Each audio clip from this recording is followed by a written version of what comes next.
Are real estate agents that charge less capable than agents that charge more? And I know we don't like this topic, and nobody likes to talk, but nobody likes to talk about their pay. But the question is, the argument is that you get what you pay for, and so when you pay for a discount agent, you get discounted services, discounted advice, discounted, results.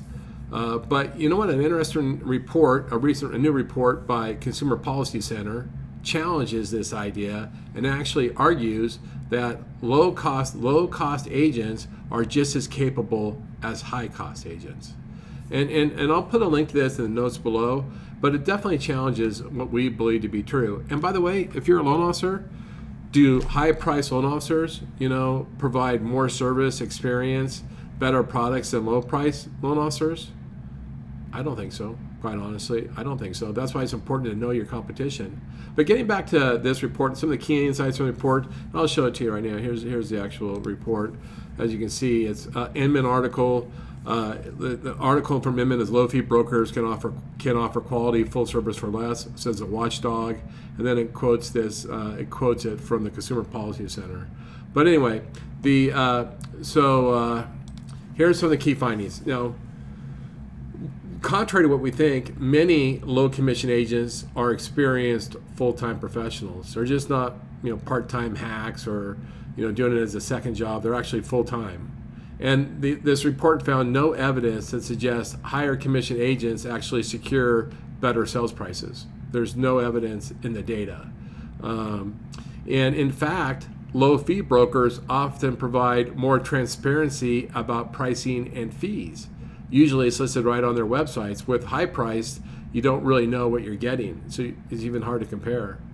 Now, if you think of like low price providers, I'll go shift back in picture in picture. You think low price providers, in the article they list a bunch of them: Clever, Redfin, Howitzer, Trelora, Prevu, Ideal Agent, Simple Showing, the 1% list. Now, I'm not familiar with all these companies. I'm not suggesting those companies are good or bad.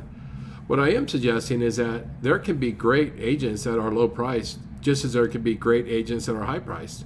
And the opposite is true too. Certainly, some of the agents that charge 1 or brokerages that charge 1 to 1.5%, they may suck.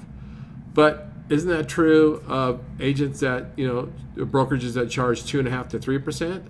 They can also suck. So what's important, whether you're getting a low price or a high price agent, if you're the consumer, what's important for the consumer is to research who you're hiring. Check out who you're hiring. Check out what the reviews are. Get social proof. Talk to them. See what their brokerages offer. Do due diligence. And if you do your due diligence, you can probably find highly competent low price agents as well as highly competent high price agents. Of course, we'd all agree the most important thing is try to avoid, just low competency regardless of what the cost is. Now, of course, part of the thing here is as technology has become more and more helpful, low price real estate agents can offer a lot of the same services, a lot of the same experiences, using technology as a high priced agent can. And so that's definitely something to consider. And here's how I like to say this. I talk about this with loan officers. If you guys heard me speak, you've heard me say this before.